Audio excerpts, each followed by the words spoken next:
Dr. Frederick Crews is an essayist, literary critic, and English Professor Emeritus at the University of California, Berkeley. He's the author of several books, including a couple on Freud, one called Freud, The Making of an Illusion, which is an excellent book. But most importantly today, he is our guest. Hey, Fred, thanks for being here. My pleasure. Thanks. Freud was easily one of the most influential and controversial figures of the 20th century. He was nominated for I believe for the Nobel Prize 33 times in 13 years, but was also never awarded. And several prominent scientists nominated Freud, but Einstein refused to endorse Freud. I think he credited Freud only for his literary skill and not his scientific skill. Scholars have called Freud everything from a genius to an innovator, master, and a giant among the makers of the modern mind. But he has also been called a plagiarist, a cocaine-addled liar, an egomaniac, a sex-obsessed charlatan, and the world's foremost pervert. So tell us about some of the origins of how he came up with some of his theories, or supposedly came up with them, because this is kind of a Freud the plagiarist, right? To tell the full story, you would have to explain how Freud came to be a psychotherapist in the first place, because he never intended to be one. He didn't intend to be a doctor either. He went to medical school, but he hoped to be a researcher in physiology. And he wasn't bad at that, by the way. He was a good man with a microscope. But as things worked out, he was pressed by circumstance into becoming a, quote, neurologist at a time when no one knew exactly what a neurologist was, but it kind of bridged the study of the nervous system and what we would now call psychotherapy. And he fell into a means of making a living by treating quite wealthy people of the Jewish upper class of Vienna for their neurotic ailments, for their complaints about hysteria, anxiety, depression, phobia, and so on. And he was following a man who was a dear friend and mentor of his, Joseph Breuer, who already had part of that market for himself and was really not very interested in the psychological side of it. What Freud fell into was humoring very, very wealthy, very, very spoiled patients who did indeed suffer from nervousness, but who weren't suffering from any known disease. And no one really knew how to treat them. And Joseph Breuer found them extremely annoying because he couldn't make any progress with them. And they were using up lots and lots of his time. But Freud, in this period, was a young man of very, very little money who was engaged to be married and who could not get married until he established a proper living. And what appealed to him about this situation was not so much the theoretical side, the scientific side. It was the fact that these people could be charged enormous sums of money for a treatment that had no end to it, that envisioned no end. They could go on for years. That was exactly the same fact that made Breuer so annoyed and wanting to have no more to do with it. But what Freud got was a very, very steady income from treating these people, mostly women. Eventually, as one could find out from my book, these women turned against Freud because they decided he was a charlatan. He was the theories that he was trying to impose on them weren't doing them any good. What he was saying to them about their past lives, their childhood, was not convincing them, and they abandoned him one by one. But as Freud was abandoned by his patients in the 1890s, he became more and more ambitious to be not just wealthy, but also famous. And he decided that the psychological ideas that he was applying without any good result to these patients were in fact deep truths about the human mind. And he began publishing papers presenting himself as a great authority on the psychology of the neuroses, on the causes of hysteria and so forth. And he began claiming that he was the possessor of a form of treatment that was phenomenally successful. Now, the treatment was not successful at all. We don't know of a single patient of Freud's who was cured of any psychological or physical ailment ever. I can't think of a single example. And surely they would have made themselves known at some point if they'd been cured. But what Freud did was to go ahead and publish papers and books establishing himself as supposedly the unique discoverer of facts about the human mind that no one else had dared to come up with. Now, what were these facts? Well, he decided that human beings are born with a tremendous sexual drive. That's what babies are like. And this drive becomes fixated on the child's mother just as soon as the relationship between the two of them starts. And therefore, a desire for incest is the fundamental human drive. Of course, there are others, aggression and so on. Then how does a human being become socialized? Well, what you have to do is renounce your incest wishes. And the whole process of socialization is one of rather painfully drawing the child. This is a child of, say, 3 to 5 years old, drawing the child away from his primary sex object and redirecting his sexual energy into other channels so that he gradually becomes a civilized and social person. Now, in order to present himself as a unique scientific discoverer, Freud had to pretend that this entire topic of sexuality had been suppressed in his time. He was the only one who dared to face it. He looked into the abyss, and that's something that's very Nietzschean, of course, and everyone else turned away. But this was it was definitely false. It was false because sexology was already a very well-developed branch of psychology in the 1880s and especially in the 1890s. And Freud read these people like Albert Moll, for example, and Havelock Ellis. And he simply picked up their ideas and claimed them to be his own. He didn't do that with his colleagues because they knew better, but he did it with the public. And if you want to understand how Freud became Freud in capital letters, you must distinguish really throughout his career between the Freud who spoke to his colleagues and the Freud who spoke to the public.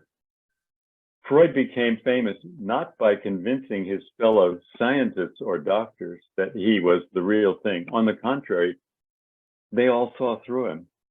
The things that they said about him in his own formative period were devastating.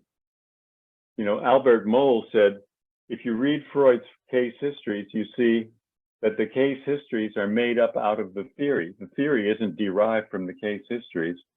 Freud imposes his theory on the case histories. He twists everything to his own advantage. That was a devastating critique. It was as smart as anything has ever been said later.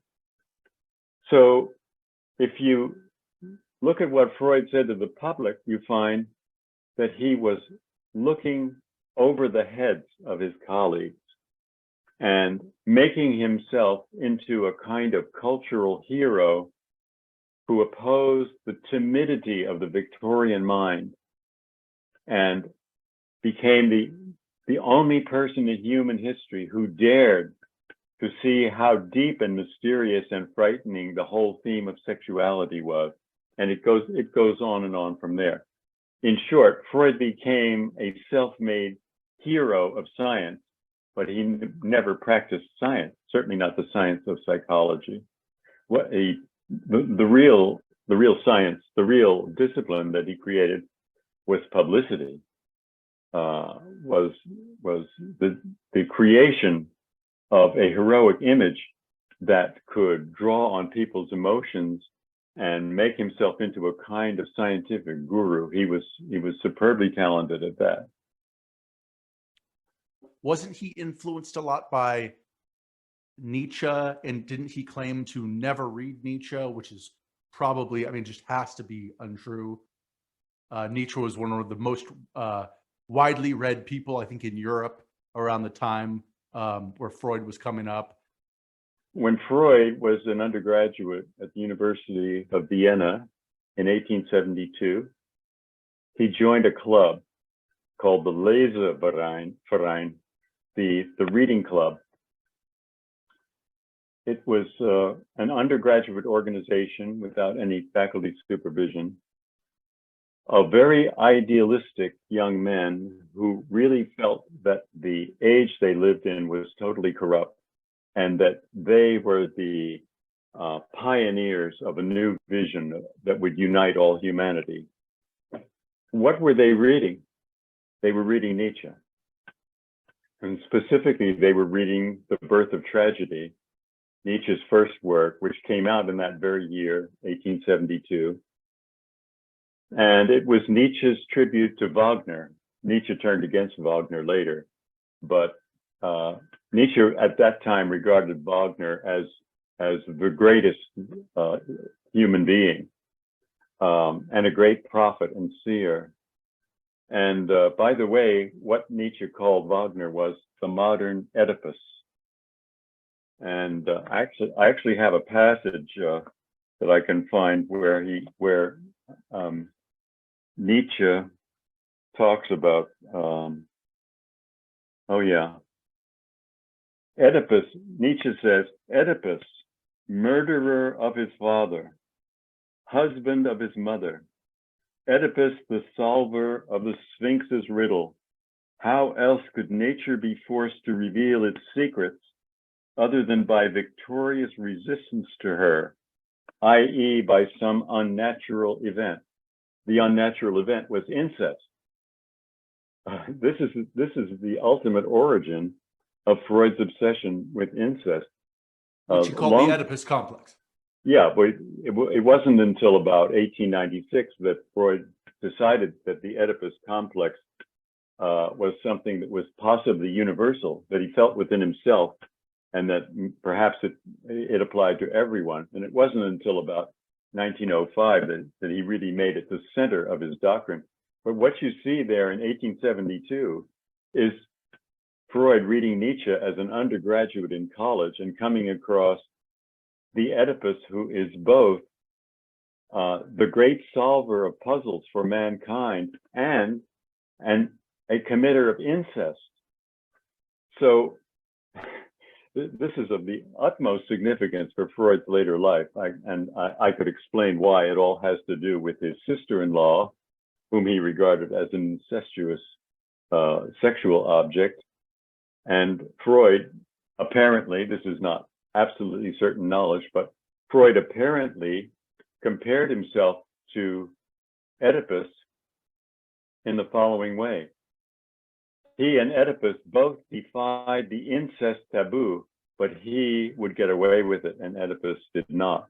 Now, how could he get away with it? Here's another Nietzschean concept, the idea of the Superman.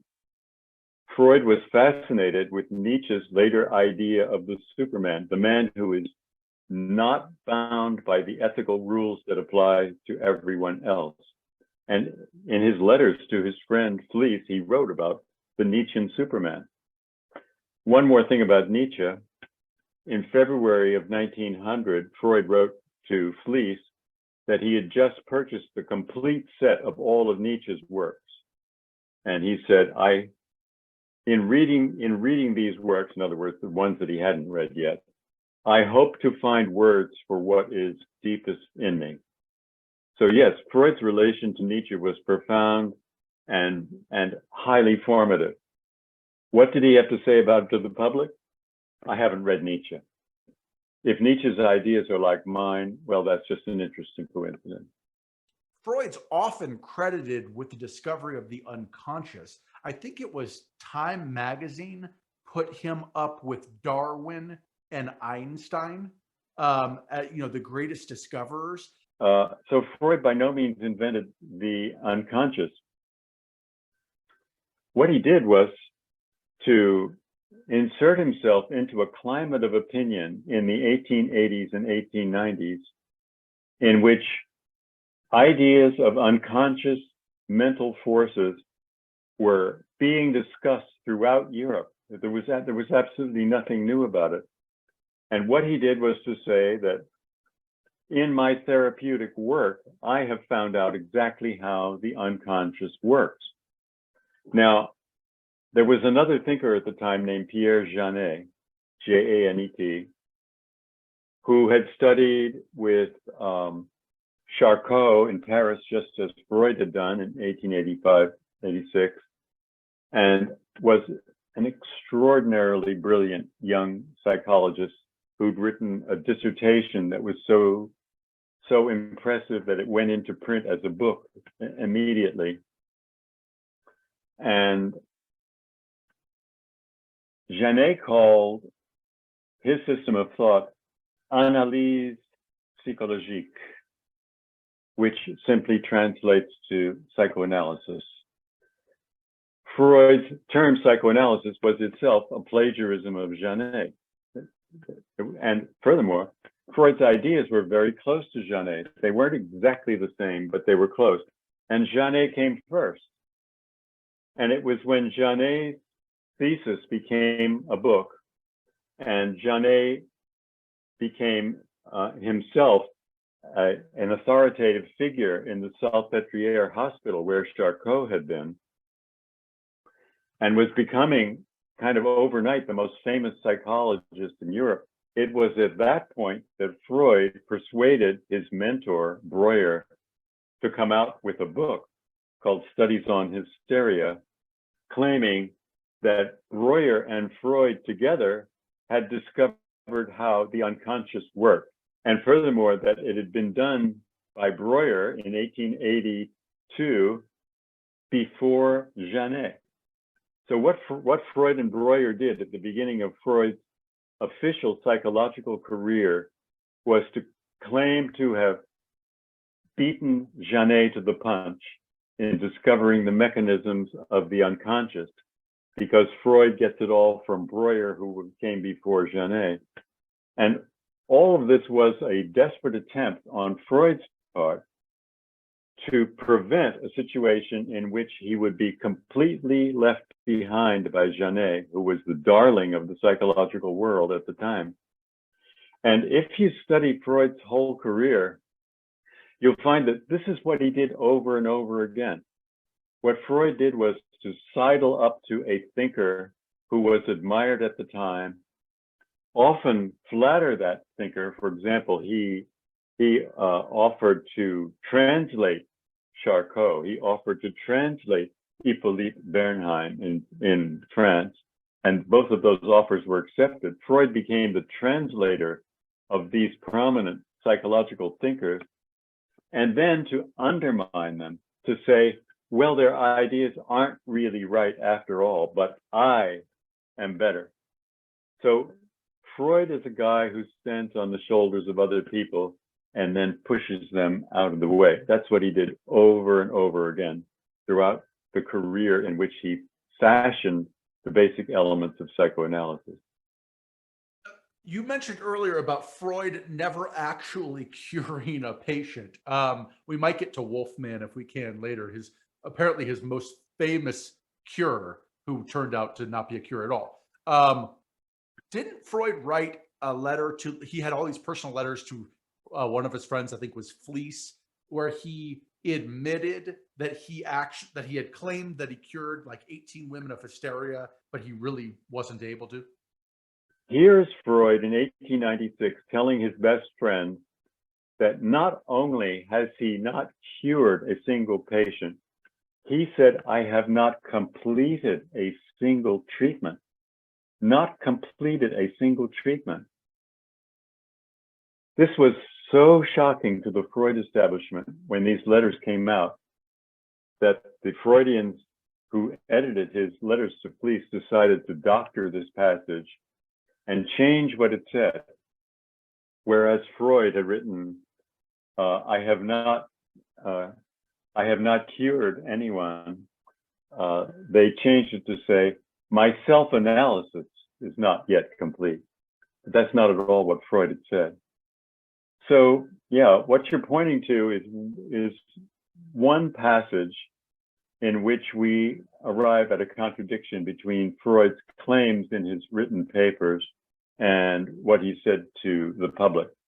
But actually, if you go back in Freud's career all the way to the mid-1880s, start from there, you will find him lying about his findings over and over again, and always claiming that he had gotten great therapeutic results, even while his theory was changing radically. If you stop and think about that for a minute, look at this situation from 1896 to 1897. In 1896, he's claiming that he's curing patients because he's finding the ultimate cause of their neuroses in their sexual molestation in childhood. By the next year, he no longer believes in that theory, but he's still claiming that he's curing patients. Now, if the theory has been rejected, how could it have been so successful in 1896? And you find this again and again in Freud's career. He changes his ideas. He says, oh, well, yeah, I was wrong back then. But what he never does is to admit that at the time he's writing, he's having trouble curing patients. You talked about patients, Freud couldn't complete a treatment. Patients would say, you're just imposing your theories, your beliefs, maybe your personal problems on me. He did the same thing to Wolfman famously. Patients would, get frustrated and just leave. I was surprised to hear a psychoanalyst, Don Carveth, admit that the whole, quote, the whole of psychoanalysis came out of Freud's self-analysis, end quote. I was pretty shocked to hear that.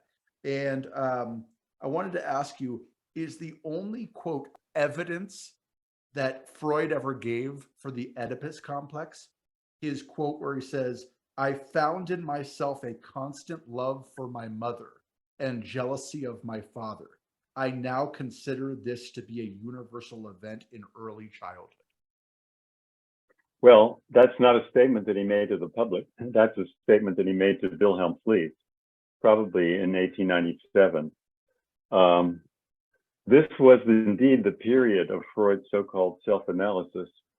But let me tell you what the self-analysis was. Freud at the time was in rather shaky psychological shape. He was taking a great deal of cocaine. And we know this because he said so over and over to Fliess, who was also taking a great deal of cocaine, and in fact, who was prescribing cocaine to Freud for Freud's problems with his nose, problems which had been caused by cocaine. When Freud was doing his so-called self-analysis, what he was doing was taking cocaine, going to sleep at night, and having very vivid, wild dreams, waking up and writing up what those dreams seemed to tell him. And he regarded the content of the dreams as legitimate information about his own childhood, which, needless to say, has nothing scientific about it. I mean, it's just a completely ludicrous and irresponsible way of thinking. One of the ideas that he came up with in this period of psychological turmoil and drug habituation was that he had always sexually desired his mother and therefore been antagonistic to his father. So that letter is indeed the germ of the Oedipus complex. And he gradually replaces his so-called seduction theory with the Oedipal theory, which he then in the early 20th century calls the very heart of psychoanalysis. Every human being who has ever lived, according to Freud, has desired incest and feared castration from his father for having interfered with his father's sexual privileges with his mother. Makes sense. This was a pure generalization from Freud's idea about himself, nothing more. And it's really completely bonkers. And by the way, the idea that civilization has to be based on the most strenuous measures to prevent the actuation of the incest drive has been completely debunked. I mean, it's now universally accepted that there is an innate incest taboo among human beings. Human beings of different sexes who grow up together do not, as a rule, sexually desire each other. They just don't.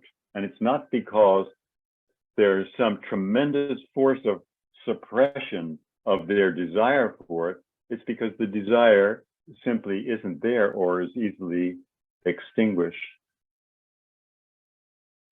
I'm going to get into about falsification of Freud in a minute. I want to ask you. You say in your book you talk about Freud's theories, how he came up with them, and in a lot of his writings they were while he was on cocaine. His most famous book, Interpretation of Dreams, I think was like 1899. That book was based on one dream that was Freud's own dream. Did Freud ever undergo psychoanalysis himself? Not self-analysis, psychoanalysis. No, certainly not. Nothing remotely like it. Well, but he had, didn't he make all of his like students or disciples do it? Oh yes, absolutely. That's the training analysis. And let's face it, it's a form of indoctrination. It continues today. If you want to become a psychoanalyst, you submit yourself to a psychoanalytic institute where you yourself are analyzed for a period of years. And what you do is you learn either Freud's theories, pure and simple, or Freud's theories as adapted and tweaked by whoever it is who is in authority at that institute. This is the so-called scientific basis of training to become a psychoanalyst. But what it is pure indoctrination. You know, in indoctrination, there is a doctrine. You are led into the doctrine and you are asked to accept it and to transmit it to others. That's what psychoanalytic training is. So it's very much like a religious tradition. There is Holy Writ, and there are different sects that interpret this Holy Writ in different ways. Whichever sect you decide to become a practitioner of as a priest or a preacher, you're going to be trained in the particular kind of interpretation that that sect favors. Now, this could not be more different from science. I mean, what is science? Science is the investigation of nature collectively, nature including human nature, in such a way that an idea cannot prevail unless it can be shown to independent people that it constitutes the best explanation of the phenomenon at hand. The psychoanalytic tradition is not like this because there is no basis of comparison between one school of psychoanalysis and another. Each one has its own dogma. There is no prediction that can be made by one whose falsification would falsify the theory. The theory is formulated in such a vague way by each of these schools that it is compatible with any outcome whatsoever. So there is nothing that a patient can do or say that would constitute a refutation of a psychoanalytic idea. There is no amount of therapeutic failure that can invalidate psychoanalysis, because psychoanalysis, the theory, contains all kinds of exit clauses and provisos and loopholes, factors that would explain why the patient did not come out in an optimal way. So if there is nothing about the theory that can negate the theory is by definition not scientific. So you're talking about it being falsifiable. In order for a theory to be scientific, it has to be falsifiable. Karl Popper pointed this out and talked about how Freud's theories are unfalsifiable. I've heard some people actually say a lot of his theories actually are falsifiable and they are demonstrably false. But I wanted to say, I asked a psychoanalyst and professor going into this issue what he'd say to a Freudian critic like yourself. Actually, I think I might have even told him I was talking to you. I said, what would you say to somebody who makes the following claim? It's unclear how insights can be validated or invalidated through psychoanalysis. For example, the patient may come to realize that his neuroticism stems from unresolved Oedipal conflicts, or he may say that the Oedipal idea is just total nonsense and then be told by his analyst that's exactly what someone with an Oedipus complex would say. Either way this patient responds, psychoanalysis gets it right. And the psychoanalyst responded this way. He said, that old trope has been used by psychologists critical of psychoanalysis for decades. Heads I win, tails you lose. Here's my answer. The police accuse a man and he's brought into court. He's asked how he pleads and he says innocent.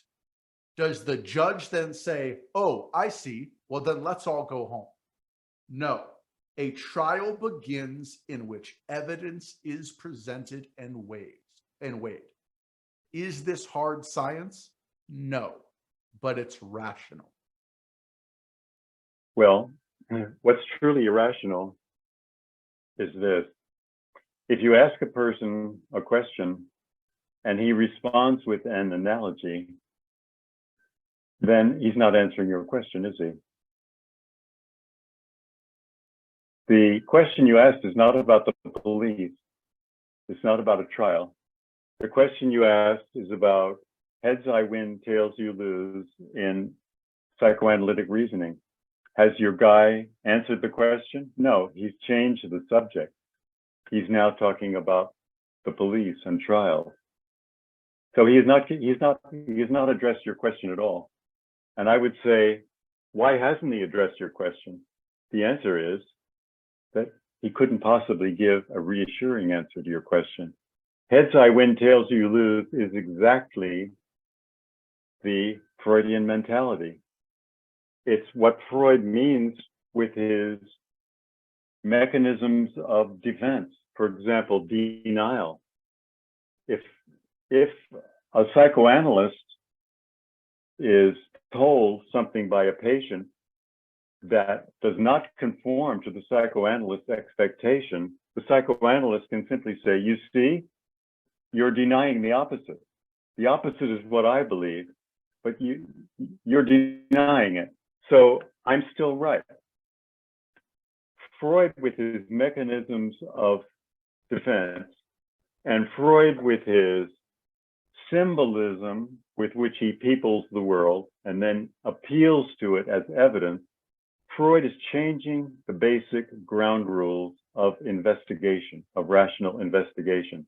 There is no other discipline, there's not even astrology goes as far as Freud does in adding provisos that will always allow the psychoanalyst to be right, no matter what. He says basically, well, what you do is you look at the evidence. I agree that that's not directly addressing what I asked. He's just saying, well, you look at the evidence, but you know, what evidence? I mean, first off, he's not telling me anything. He's just saying you look at the evidence. Yeah, okay. So what evidence are you talking about? Because all the evidence I see doesn't favor your view. If you want to talk about modern scientific evidence, psychoanalysis, isn't on your side. So I don't know what evidence he's talking about. What maybe he would say, and I have a friend who's into psychoanalysis. I think what he would say is something like, the evidence is something that you discover under analysis. That's the evidence. Yeah, well, as I say, 300 or 400 schools of psychotherapy, you're going to discover 300 or 400 different kinds of quote evidence, unquote. Okay, but let me read you a sentence from Freud, because in a way, this sentence could be regarded as the most important thing he ever said. This is from the Dora case of 1905. Quote, I handle unconscious ideas, unconscious trains of thought, and unconscious impulses as though they were no less valid and unimpeachable psychological data than conscious ones. Now, if you look at that, if you reread that and look at it carefully, what Freud is saying there is, my system of thought has a special definition of evidence. I can see evidence where nobody else can. Unconscious evidence, which is simply stuff that I posit in my mind, I regard as no less valid and impeachable than conscious evidence, okay? Now, once again, the essence of science, the essence of the scientific enterprise is to arrive at formulations that other people who do not already share your system of thought can recognize as bearing the same implications that you think it does. A scientific hypothesis or a scientific theory must appeal through the evidence of the senses as interpreted by humankind in general. And what Freud is saying here is, that's all very well, but with psychoanalysis, I appeal to evidence that I myself am the only person who recognizes to be evidence, unconscious evidence. So I am not playing by the rules of science. I have no intention of playing by the rules of science. That, I think, is all you really need to know about Freud. That sounds exactly like something a cult leader would say. Well, precisely, but that's what Freud became. He became a cult of his own personality. And there are many, many indications of that.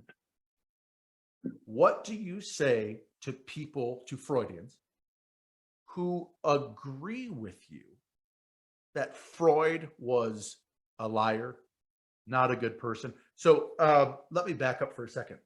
A Nietzschean scholar said to me, Freud absolutely covered up his Nietzschean tracks. But so what? That's what he said.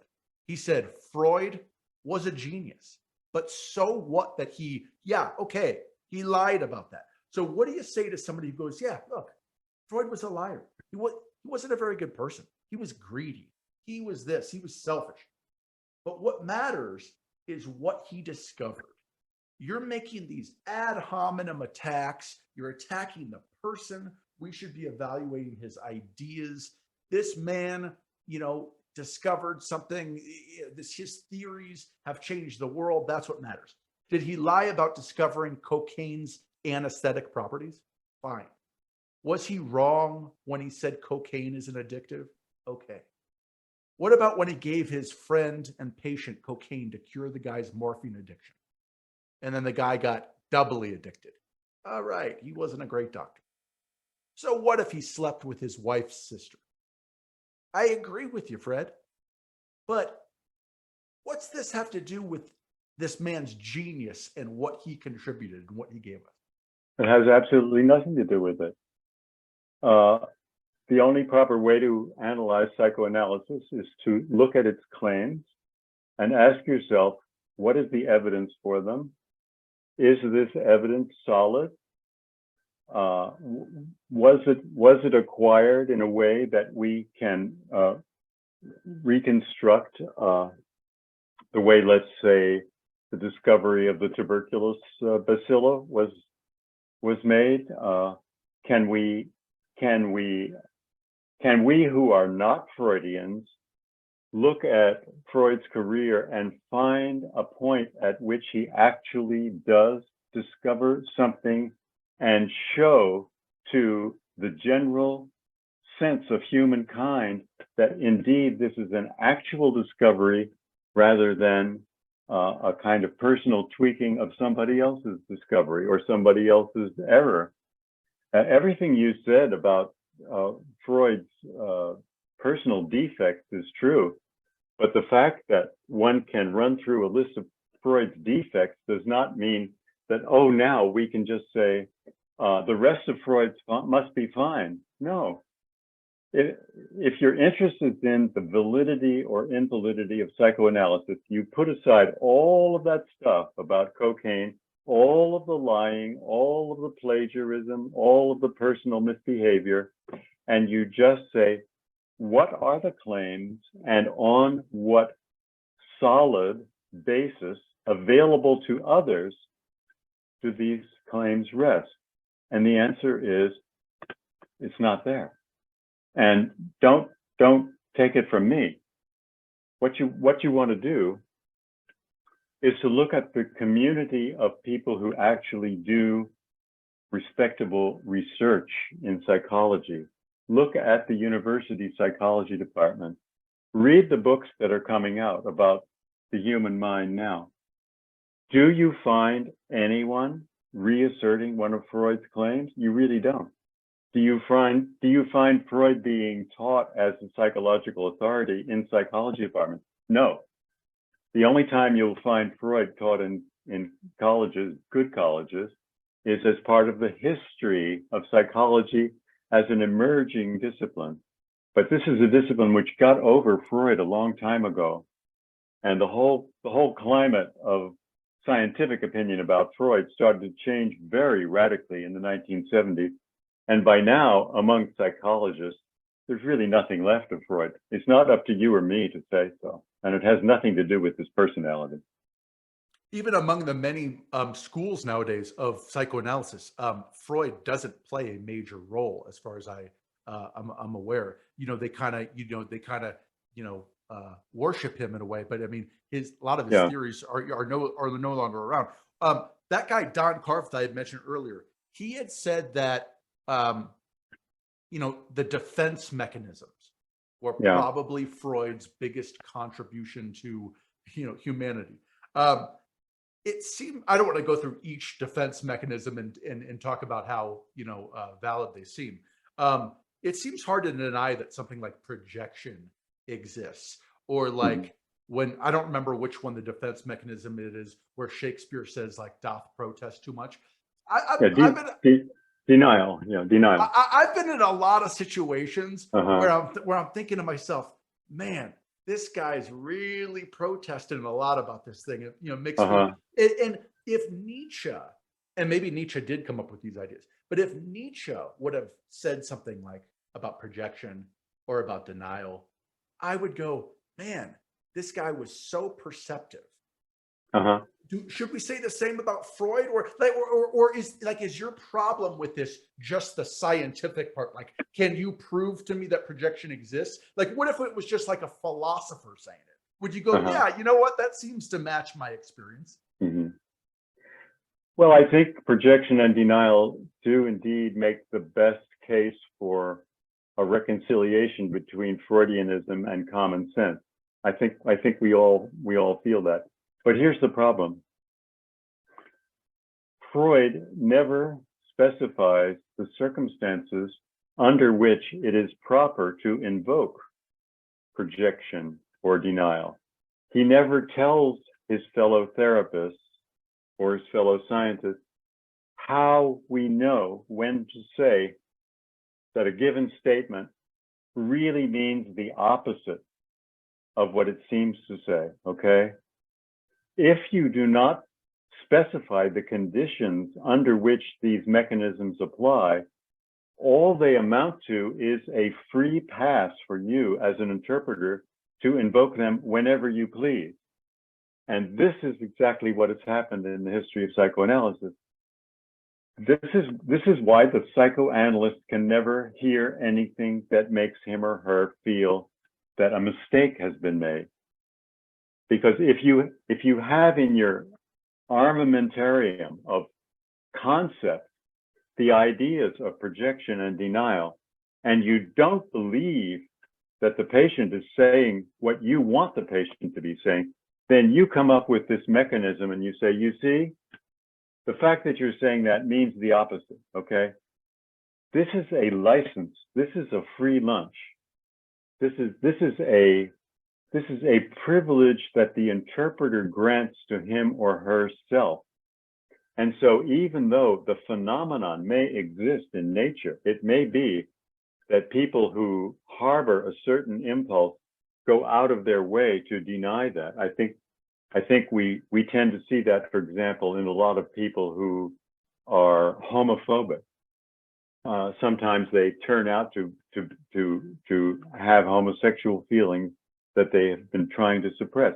Okay, the phenomenon may well exist, but if you don't tell the interpreter when it is proper and when it is not proper to invoke these things, all you're doing is giving the interpreter an absolute free hand to believe anything that he pleases about the patient.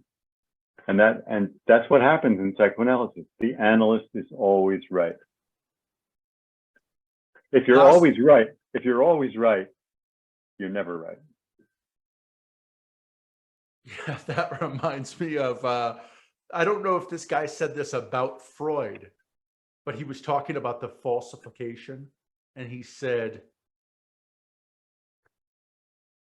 something like, your theories are so vague, you're not even wrong. Oh yeah, this didn't happen in the realm of psychology, but it can certainly be applied to Freud. Oh, Freud's theories are a conceptual mess, and it's because he continually invoked this scientific metaphor, this mechanistic view of forces striving against each other in the sort of plumbing of the psyche, at the same time that he kept up this romantic stuff. I mean, he believed in the soul, really. Freud could say of the unconscious that it was a great maelstrom of chaotic forces, okay? And at the same time, or a few pages later, he could say, the ego in relationship to the id establishes the following strategy. It adopts this and that force and so on. In other words, in one way of thinking, Freud peoples the mind with little minds, which are just like the big mind, but they oppose each other in rational ways inside the brain. And elsewhere, he just says, oh, it's a tremendous chaotic mess. There are these forces boiling up. Well, which is it? Does the mind behave in a rational way? Is there a war going on between different kinds of thoughts in there? Or is it all just a big chaotic mess? You could ask that Freud that question, but you would never get an answer. But it's all so confused that to the unscientific reader who wants life to be very complicated and very dramatic, it sounds pretty good. And with each generation, we get new converts to this way of thinking because the arid rationality that is demanded by scientific thinking is not very appealing to the human being. We much prefer some kind of instant knowledge, preferably handed down to us by a great historical hero. And it's that role that Freud attributed to himself that enables his ideas to revive even after they've been refuted one generation after another. Last question on this, on Freud, before I get to Sandusky. So in Freudian, in psychoanalysis, you know, whether you have anxiety issue or a depression issue or whatever's going on, it's basically like a one method. You know, it's the same thing for anything. Okay. You know, unlike some other therapies, and you know, it's the same treatment no matter what the ailment is. And you know, while it can do pretty well in studies, I mean, no better than any other method. You know, it's obviously way more expensive and way more time consuming than, I mean, like cognitive behavioral therapy, you might go in for 2 sessions and get treated for your, you know, flying phobia or something like that. Whereas psychoanalysis, you're going to be spending about 2 hours a week for the next 25 years, you know, talking about this stuff. What do you say in response to a psychoanalyst or a defender, a sympathizer, who says, you know, Freud didn't believe that psychoanalysis is a cure. Rather, it's a way to gain self-knowledge. Is that true, or is this their way of just kind of like wiggling out of stuff?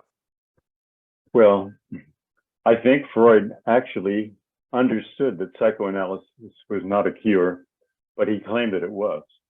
And that claim was centrally important to his effort to convince the world that he had made actual scientific discoveries. Freud presented himself as the greatest healer who had ever lived. And by the way, much earlier, you talked about Time magazine comparing Freud to Einstein. It was Freud himself who repeatedly compared himself to Copernicus and Darwin. But said he was even better, I thought. Didn't he say? Well, yes, in the following way. He said, you know, Copernicus taught us that we were not the center of the universe. This was a shock to humankind. Darwin taught us that we were descended from apes, and that was another shock. But the shock that psychoanalysis brought to the world was greater than that, because psychoanalysis revealed that the ego is not master in its own house. That you as a person do not control your emotions and thoughts. Now, there's no other would-be scientist in the history of the world that I'm aware of that would make a claim that he is on the same level, or perhaps even a little bit higher than the greatest scientists who ever lived. You would think that someone who made real discoveries would leave it to others to point out how wonderful they were. But Freud didn't do that because self-promotion was really what he was all about. Did Freud believe his theories? I mean, it would make sense, like, to be a good con man. I mean, if you want to say that about him, it would make sense that he would actually buy into it, or else he wouldn't probably be as effective. To what extent did Freud believe his own theories? I know that he didn't believe his therapeutic claims because it was perfectly obvious right there in the consulting office that he was not making these cures, especially when people walked out on him.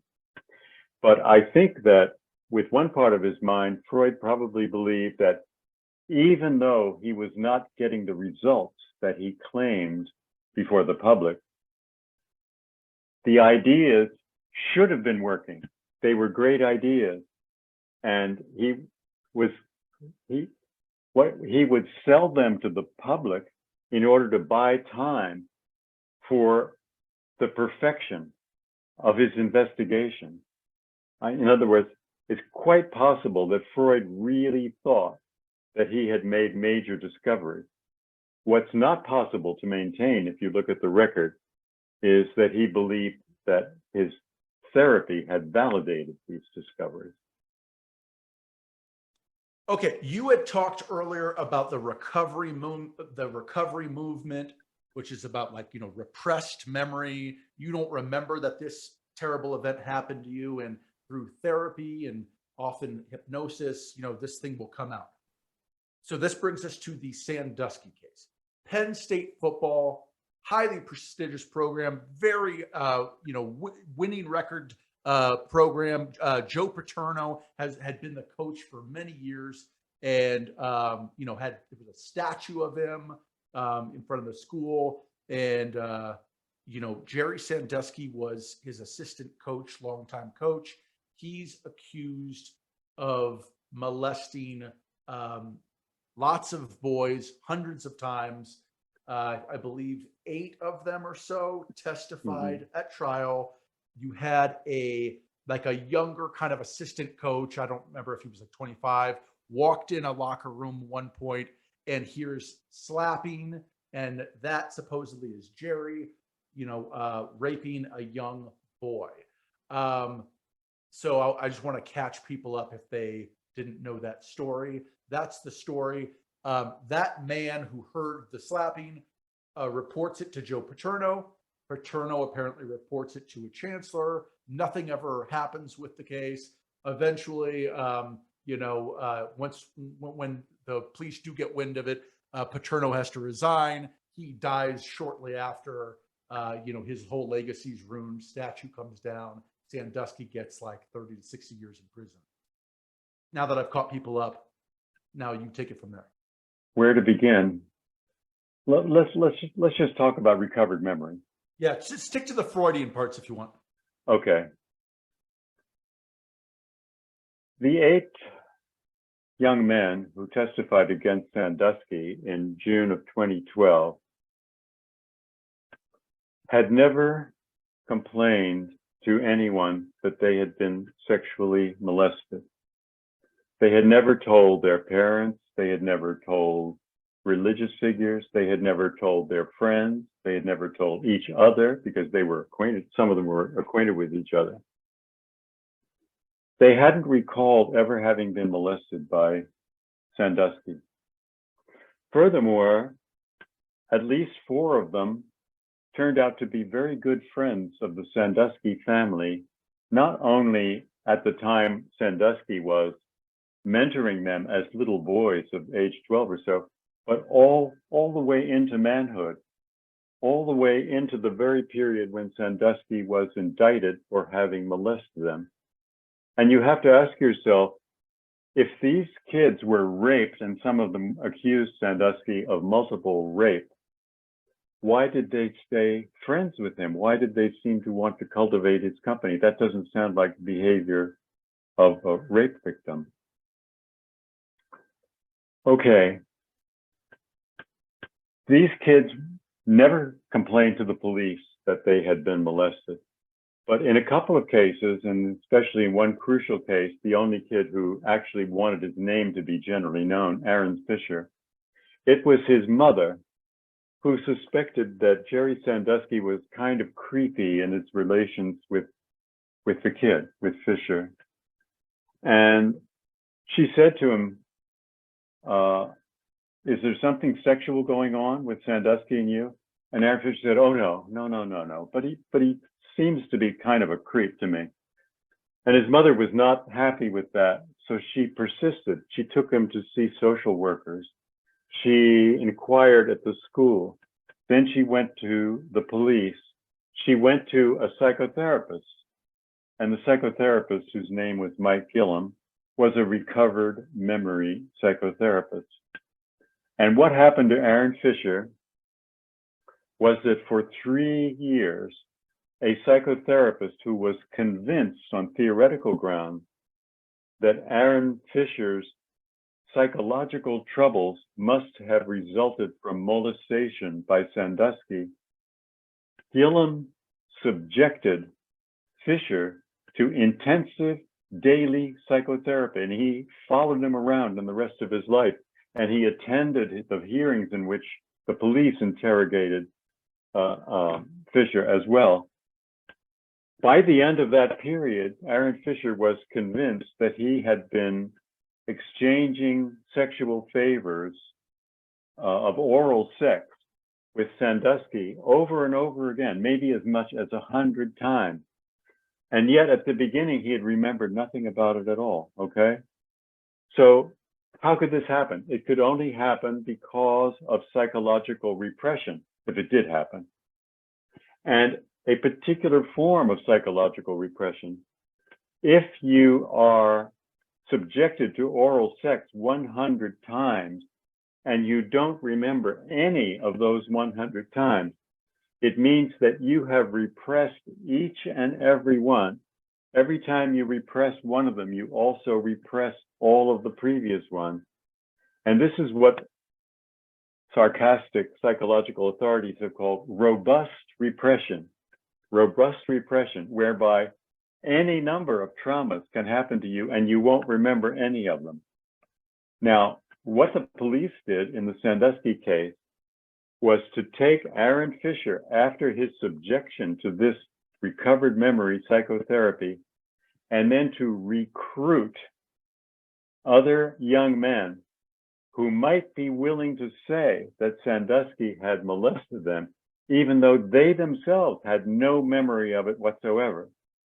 But these young men went to sexual abuse attorneys who foresaw that they could make millions of dollars from a fund that Penn State was offering, $118 million to be precise, if they were willing to come up with accusations that they could present at the trial. And so what did the lawyers do? They handed these young men over to recovered memory therapists, one of whom was Mike Gillam. And sure enough, at the trial, they testified to as many as 150 sexual crimes committed against a single individual by Sandusky. But if you go back and look at what they first said to the police, they said nothing of the kind, nothing whatsoever. So to make a very long story short, the so-called evidence presented at the Sandusky trial was nothing but manipulated testimony that had been massaged by the application of a kind of souped up version of Freud's theory of repression. Now, in the law, as it's generally understood today, you can't do that. You cannot enter into evidence in a trial the results of the application of a theory that is not scientifically accepted. The theory of repression is not generally accepted in psychological circles, among research scientists, most definitely not. So what happened to Sandusky? Sandusky was sent off to prison for 30 to 60 years without any evidence whatsoever, but solely on the basis of young men who had been taught to so-called remember events that in fact they had not remembered at all at the time. That, in a nutshell, is the case against Jerry Sandusky. So check that out, because this whole topic is interesting. And check out Freud, The Making of an Illusion. It's an excellent book. Hey, Fred, I've been trying to get you on this show for over 6 months. We've been in communication for, I think, a few years. I really appreciate this. Thank you for being here with me. Okay, you've been very patient, and it's great to talk to you. Okay.